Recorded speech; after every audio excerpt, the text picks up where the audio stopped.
நடந்து வந்த பாதையில், சிலுவை பாதையில் நாமும் பயபக்தியோடு பங்கு பெற்றோம். பராக்கு இடம் கொடுக்காமல் நம்பிக்கையுடனும் விசுவாசத்துடனும் நாம் பங்கு பெற்றோம். ஆகையால் ஆண்டவர் இயேசு கிறிஸ்து உங்களை நிறைவாக ஆசீர்வதிப்பாராக. Praise the Lord. இயேசுவுக்கே புகழ், இயேசுவுக்கே புகழ், இயேசுவுக்கே நன்றி, இயேசுவுக்கே நன்றி. மரியே வாழ்க, மரியே வாழ்க. இயேசுவில் பிரியமுள்ள சகோதர சகோதரிகளே, தொடக்கத்தில் நாம் வாசித்தோம் என்றால், தொடக்க நூலில் ஆரம்ப காலத்தில் 2 வார்த்தை தான் இருந்தன. எத்தனை வார்த்தைகள்? 2 வார்த்தை தான். ஒன்று ஆண்டருடைய வார்த்தை, மற்றொன்று அழகையின் வார்த்தை. தொடக்க நூல் 3ஆம் அதிகாரம் 3வது இறைவசனம். ஆண்டவர் சொல்லுகின்றார், இந்த இன்ப வனாந்தரத்தில் இருக்கின்ற எல்லா கனிகளையும் நீங்கள் உண்பாயாக, ஆனால் அந்த இன்ப வனாந்தரத்தில் நடுவில் இருக்கின்ற உண்ணக்கூடாத கனியை நீங்கள் உண்ண வேண்டாம். அப்படி என்றால் நீங்கள் அந்த உண்ணக்கூடாத கனியை நீங்கள் சாப்பிட்டால் நீங்கள் சாவீர்கள்.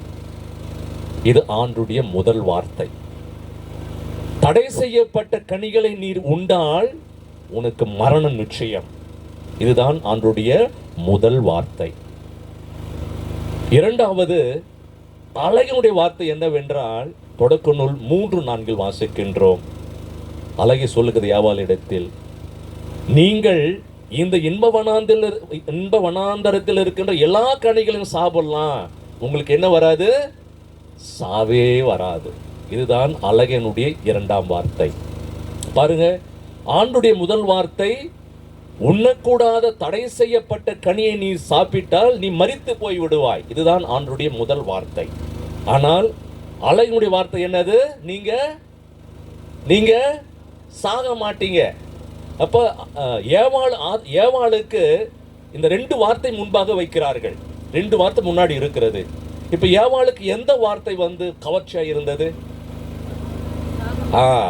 அழகனுடைய வார்த்தை தான் எப்படி இருந்தது? கவர்ச்சியா இருந்தது, சுவை தரக்கூடிய இருந்தது, நன்றாக இருந்தது, கேட்பதற்கு அழகாக இருந்தது.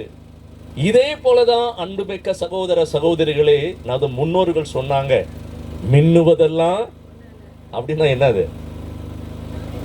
பார்ப்பதற்கு அப்படியே தகதகன்னு மின்னுவாங்க, ஆனா உள்ள ஒண்ணுமே இருக்காது, அழுகையும் துன்பமும் தான் இருக்கும். அதனால மின்னுவதெல்லாம் பொன்னல்ல. ஆனால் ஏவாளுக்கு அழகனுடைய வார்த்தை கேட்டவுடன் நீங்க சாகவே மாட்டீங்க அப்படின்னா என்னது?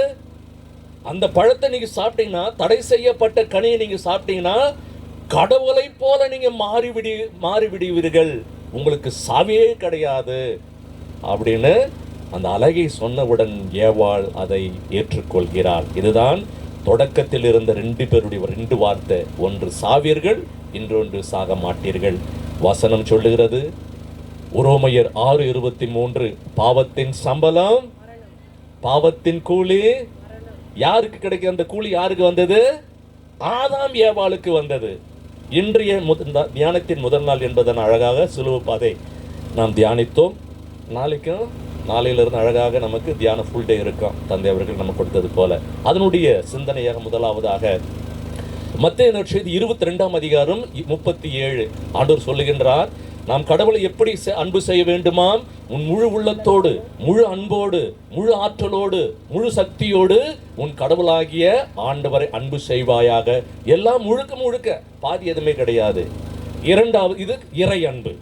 இரண்டாவது, மத்தேயு நற்செய்தி 22ஆம் அதிகாரம் 39, நீர் எப்படி உம்மை அன்பு செய்கின்றாயோ அதே போல உன் பிறரையும், அடுத்து இருப்பவரும் சகோதர சகோதரர்களையும், பெற்றோர்களையும், நண்பர்களையும் அன்பு செய்வாயாக. இது பிறர் அன்பு. பழைய ஏற்பாட்டில் தொடக்க நூலில் 3ஆம் அதிகாரத்தில் வாசிக்கின்றோம், ஆதாம் யாருக்கு எதிராக பாவம் செய்தார்? இறை அன்புக்கு எதிராக பாவம் செய்தார். ஆண்டருடைய நியமங்களும் சட்ட திட்டங்களும் கீழ்ப்படியாமல் நடந்ததினால் இறை அன்புக்கு எதிராக ஆதாம் பாவம் செய்தார். புதிய ஏற்பாட்டில் பிறர் அன்புக்கு எதிராக பாவம் செய்தவர்கள் யாரு? யாரோ ஒரு மனுஷன் சொல்ல முடியுமா? ஜக்கேயு. செக்கேயு என்பவர் என்ன செய்கிறாரு? வரி தண்டுபவர், எல்லாரையும் வஞ்சித்து பறித்தார். இது யாருக்கு எதிராக? சமுதாயத்தில் இருக்கின்ற சகோதர சகோதரர்களுக்கு எதிராக, குறிப்பாக பிறர் அன்புக்கு எதிராக பாவம் செய்கின்றார். ஆதாம் இறை அன்புக்கு எதிராக பாவம் செய்கின்றார். செக்கேயுஸ் பிறர் அன்புக்கு எதிராக பாவம் செய்கின்றார்கள். ரெண்டு பேர் எங்க இருக்கிறாங்க? இப்ப பாவ நிலையில் இருக்கின்றார்கள். முதலாவது, ஆண்டவர் ஆதாம் தன் பாவ நிலையில் இருப்பதை அறிந்து என்ன செய்கின்றார்? காட்டு அத்தி மரத்துக்கு பின்புறம் ஒளிந்து கொள்கின்றார். அவ்வாறே செக்கேயு தன் பாவ நிலையை இருப்பதினால் இயேசாண்டவர் வருகிறார் என்று அறிந்தவுடன் காட்டு அத்தி மரத்திற்கு மேலே ஏறிக்கொண்டார். 2 காட்டு அத்தி மரம் தான். இரண்டாம் பாயிண்ட், விண்ணக தந்தை அந்த இன்ப வனாந்தரத்தில் வருகிறார். ஆதாம் ஆண்டவர் வருவதை கண்டு என்ன செய்கிறார்? ஆண்டுடைய முகத்தை நான் காணக்கூடாது என்று அறிந்து ஆதாம் என்ன செய்கிறார்? போய் காணக்கூடாது என்று விரும்புகிறார். ஆனால் தன் பாவ நிலையில் இருந்தாலும் செக்கேயுஸ் என்ன செய்கிறார்? நான் ஆண்டவரை, இயேசு ஆண்டவரை நான் பார்க்க வேண்டும் என்கின்ற ஆவல் இருக்கிறது. ஆதாமுக்கு ஆண்டுடைய முகத்தை பார்ப்பதற்கு ஆவல் இல்லை. ஆனால் செக்கேயு பாவ நிலையில் இருந்தாலும் ஆண்டவர் இயேசுவை பார்க்க வேண்டும் என்கின்ற ஆவல் இருக்கிறது. மூன்றாவதாக ஆண்டுடைய குரல் ஆதாமுக்கு வருகிறது. ஆதாம், ஆதாம், நீ எங்கே இருக்கிறாய் என்று கேட்கின்றார். உடனே ஆதாம் என்ன சொல்கின்றார்? ஆண்டவரே, நீர் வருவதை அறிந்து உமக்கு பயந்து நான் என்ன செஞ்சேன்? காட்டு அத்தி மரத்துக்கு பின்புறமாக நான் ஒளிந்து கொண்டேன். அதற்கு மீண்டும் என்ன சொல்றான்? ஆதாம் என்ன சொல்கின்றார்? ஆண்டவரே, நான் எப்படி இருக்கிறேன்? ஆடையின்றி இருக்கிறேன் என்று சொல்கின்றார். உடனே ஆண்டு வசனம் சொல்லுகிறது, நீர் ஆடையின்றி இருக்கிறேன் என்று உமக்கு சொன்னது யாரு? நான் அல்லவா உம்மை படைத்தேன், நான் அல்லவா உமக்கு உயிர் கொடுத்தேன், நான் அல்லவா உம்மை அபிஷேகம் செய்தேன், நான் அல்லவா உன்னை அன்பு செய்தேன். அப்படி இருக்கும் பொழுது நீர் எப்படி சொல்லலாம் நீர் ஆடை என்று இருக்கின்றாய்? நீர் ஆடை என்று இருக்கிறீர் என்று சொன்னது உமக்கு யாரு? ஒன்று நான் சொல்லி இருக்கணும், இன்னொன்னு யாரு சொல்லி இருக்கணும்? ஏவாள் சொல்லி இருக்கணும். ஏவாள் தான் இல்லவே இல்லையே என்று ஆண்டவர் கூறுகிறார். அதற்கு அர்த்தம் என்ன தெரியுமா? ஆதாம், ஆதாம், நீ எங்கே இருக்கிறாய் என்பதன் பொருள் என்னவென்றால், நீ எந்த இடத்துல ஒளிந்து கொண்டிருக்கிற, மறைஞ்சு கொண்டிருக்கிறாய் என்பது பொருள் அல்ல. மாறாக நீர் பாவ நிலையில் இருக்கின்றாயா அல்லது பரிசுத்தமான நிலையில் இருக்கின்றாயா? இதுதான் அன்புமிக்க சகோதர சகோதரிகளே, இந்த தவக்காலத்தில் விசுவாசல நமக்கு தாய் திருவையானது அழைப்பு விடுகின்றது. நீர் எந்த இடத்தில் இருக்கின்றாய்? உண்மையா ஆழ்ந்து சோதித்து பார். அன்றைக்கு ஆண்டவர் எப்படி ஆதாமை கேட்டது போல் என்று நமக்கு ஒவ்வொருவரையும் பார்த்து கேட்கின்றார். ஒவ்வொரு நம்முடைய பெயர்களை அழைத்து கேட்கின்றார். நீ எந்த இடத்தில் இருக்கின்றாய்? நீ எந்த நிலையில் இருக்கின்றாய்? பாவ நிலையில் இருக்கின்றாயா அல்லது புண்ணிய நிலையில் இருக்கின்றாயா? பாவ இருளில் இருக்கின்றாயா அல்லது பரிசுத்தமான வாழ்க்கையில் இருக்கின்றாய் என்று ஆண்டவர் அதுதான் கேட்கின்றார். உடனே அதே போன்றுதான் எப்படி ஆதாமை ஆண்டவர் பெயர் சொல்லி ஆதாம் என்று அழைத்தாரோ, அவருடைய வசனம் அதுதான். எசாயா 69:16 போல எப்படி ஆண்டவர் பெயர் சொல்லி தன்னுடைய நமது ஒவ்வொரு பெயர்களையும் ஆண்டவர் என்ன செஞ்சிருக்கிறாரா?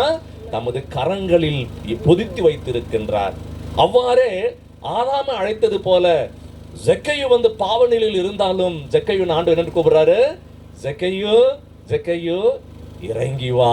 பாருங்க, நம்ம படைத்த ஆண்டவர் நம்ம பெயர் சொல்லி அழைக்கின்ற ஆண்டவரா இருக்கிறார். பாருங்க, அடுத்ததாக ஆதாம் என்ன செய்கிறார்? தமது பாவ நிலையை அறிந்து கொள்ளாமல் என்ன செய்கின்றார்?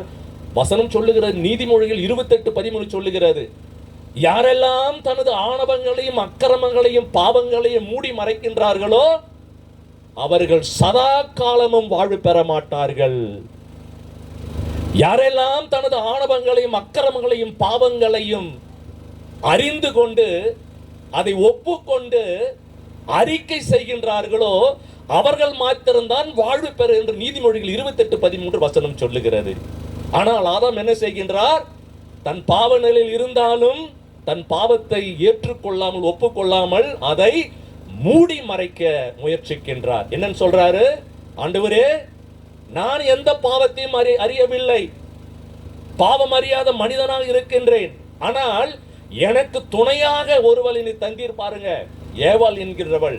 அவதான் அந்த கனியை கொடுத்தால் நான் அதை உண்டேன். ஆகையால் நான் பாவம் செய்வதற்கு யாரு காரணம்?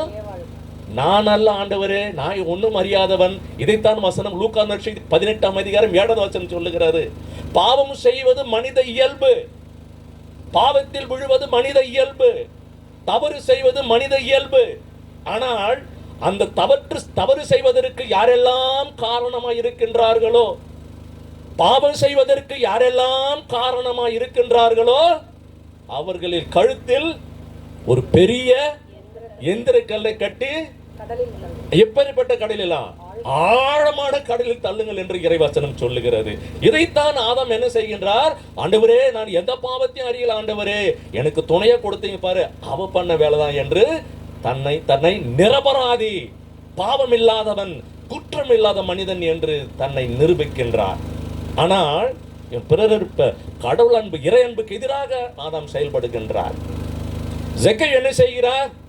ஆண்டவரே, விண்ணுக்கு மண்ணுக்கு எதிராக நான் பாவம் செய்தேன், உமக்கு எதிராக நான் பாவம் செய்தேன், உமது பார்வை எல்லாமே வெளிச்சமா இருக்கிறது, உமது பார்வையில் நான் தப்ப முடியுமா? முடியவே முடியாது. ஆகையால் யாரையாவது ஏமாற்றிருந்தால், யாரையாவது வஞ்சித்து பறித்திருந்தால், ஒரு முறை, ஒரு தடவை, ரெண்டு தடவை அல்ல, எத்தனை மடங்கு? 4 மடங்கு நான் திருப்பி தந்து விடுகின்ற நீதிமொழியில் 28:13 படி. அப்ப ஜக்கை என்ன செய்கிறார்? தனது பாவ நிலையை அறிந்து கொள்கின்றார். இதுதான் தவக்காலத்தினுடைய மைய கருத்து. ஆண்டுடைய இரக்கத்தை பெற வேண்டுமா? உமது பாவ தவறுகளை நீ ஒப்புக்கொள்வாயாக. இதை ஜக்கை புரிந்து கொண்டு, ஆண்டவரே, யாரையாவது வஞ்சித்து பறித்திருந்தால், யாரையாவது ஏமாற்றிருந்தால் 1 மடங்கு 2 மடங்கு அல்ல, 4 மடங்கு நான் திருப்பி தந்துவிடேன் என்று பாவ அறிக்கை செய்கின்றார். அடுத்ததாக ஆண்டவருடைய வசனம் வருகிறது. ஆண்டவர் சொல்லுகின்றார் ஆதாமை பார்த்து, அதான் உன்னை உருவாக்கியவன் நான், உமக்கு உயிர் மூச்சு கொடுத்தவன் நான். என்றைக்கு எனது திரு முன்னிலையில், நல்ல கவனிங்க, என்றைக்கு எனது திரு அவையில், என்றைக்கு எனது ஆலயத்தில், என்றைக்கு எனது திரு முன்னிலையில் என் முன்பாகவே உனது ஆணவங்களையும் அக்கிரமங்களையும் பாவங்களையும் மூடி மறைத்தாயோ. ஆண்டவனை ஏமாற்ற முடியாது. அதான் ஆதாம் ஆண்டவர் சொல்கின்றார். அதான் உன்னை படைத்தவன் நான், உமக்கு உயிர் மூச்சு கொடுத்தவன் நான், உம்மை உருவாக்கியவன் நான். மனிதனே, நீ மண்ணாயிருக்கின்றாய். ஆகையால் என்றைக்கு எனது முன்னிலையில் உனது ஆணவங்களையும் அக்கிரமங்களையும் பாவங்களையும் மூடி மறைத்தாயோ, இனிமேல் எனது இல்லத்தில், எனது ஆலயத்தில், உமது இந்த மோட்சத்தில் உமக்கு என்ன இல்ல? இடமே இல்ல, கொடாவிலே அப்படின்ட்டார். அன்றே துரத்தப்பட்டு விட்டான் ஏவாளோடு சேர்ந்து ஆதாம். ஆனால் ஜக்கேயுக்கு ஒரு வசனம் வருகிறது. ஜக்கேயு, நீ பாவ நிலையில் இருந்தாலும் என்றைக்கு உனது ஆணவங்களையும் அக்கிரமங்களையும் பாவங்களையும் ஒப்புக்கொண்டு அறிக்கை செய்தாயோ, என்னது? இன்று நான் எங்க வருவேன்? உன் வீட்டுக்கு வருவேன், அங்கே மீட்பு உண்டு. பாருங்க, ஒருவனை தனது இல்லத்திலிருந்து ஆண்டவர் வெளியே தள்ளுகின்றார், தனது பாவங்களை ஒப்புக்கொள்ளாதவனை. இன்னொருவன் தன் பாவங்களை ஒப்புக்கொண்டு மனம் திறந்த மனிதனை அவனுக்கு ஆண்டவர் என்ன வாக்குறுதி கொடுக்கிறார்? நான் உன் வீட்டுக்கு வருவேன். இதுதான் தவக்காலத்துடைய மையக்கருத்து. அன்புமிக்க சகோதர சகோதரிகளே, மன்னிப்பின் காலம், ஆண்டுடைய இரக்கத்தை பெறுகின்ற காலம், ஆண்டுடைய அன்பை அனுபவிக்கின்ற காலம். ஆகையால் தாய் திரவையோடு இணைந்து அருமையான தெய்வீக சிலுவையில் நாம் பங்கு பெற்றும் இந்த சிந்தனையோடு முதல் மைய கருத்தாக தவக்காலத்தின் மைய கருத்து மன்னிப்பின் கருத்தாக நாம் தியானித்தோம்.